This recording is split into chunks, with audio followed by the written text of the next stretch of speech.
Evdə hazırlanan pendirlərin keyfiyyətini uzun müddət qorumaq üçün düzgün saxlama üsulu çox vacibdir.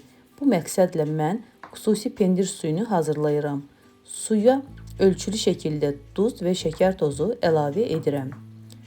Duz mikroorqanizmləri inkişafını ləngidir, pendirin xarab olmasının qarşısını alır.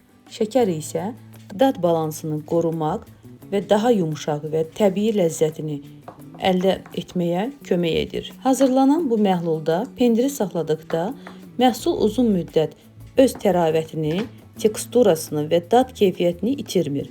Əgər siz də ev pendirini daha uzun müddət təzə saxlamaq istəyirsinizsə, bu üsulu tətbiq edə bilərsiniz. Bu videoda gördüyünüz pendirləri mən təzə hazırlamışam. Pendirlər heç duzlanmayıb. İndi isə dilimlərə ayırıb pendirləri bir qabın içərisinə yığıram və aralarına biraz duz səpərək 2 gün gözlədirəm. Pendir bu müddətdə biraz da öz suyunu buraxır və biraz da bərkləşir. Onu da qeyd edim ki, pendirlər çiğ süddən hazırlandığı üçün mütləq 40 gün duzlu suda gözlədilməlidir. 40 gün sonra isə nuş edə bilərsiniz. Pendirin hazırlanması YouTube kanalımda var. İstəsəniz keçid edib ətraflı şəkildə izləyə bilərsiniz. Pendirlərin üzərinə biraz duz səpib, qapağını örtüb 2 gün gözlətdim. 2 gün sonra artıq pendirlər öz suyunu da buraxıb və biraz da bərkləşiblər. İndi isə bu pendirləri 3 litrlik bankalara yığıram. Pendir dilimlərini biraz da bıçaqla kəsib xırdalayıram.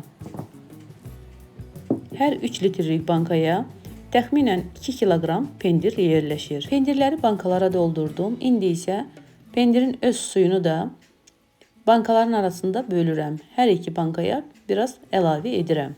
İndi isə keçirəm pendir suyunun hazırlanmasına.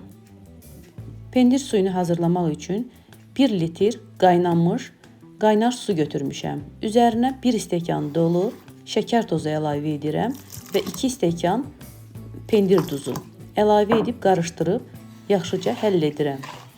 Duzla şəkər yaxşıca həll olduqdan sonra bura əlavə olaraq əvvəlcədən qaynadıb soyutduğum 3 litr suyu əlavə edirəm.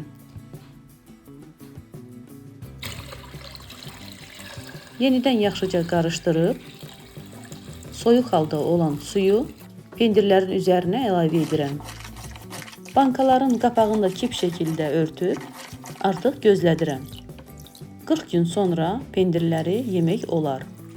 Əgər uzun müddətdə saxlamaq istəsəniz, çox rahatlıqla bu formada saxlaya bilərsiniz. Videom əgər xoşunuza gəldisə, videomu bəyənməyi unutmayın. İzlədiyiniz üçün hər birinizə çox təşəkkür edirəm. Sağ olun, var olun.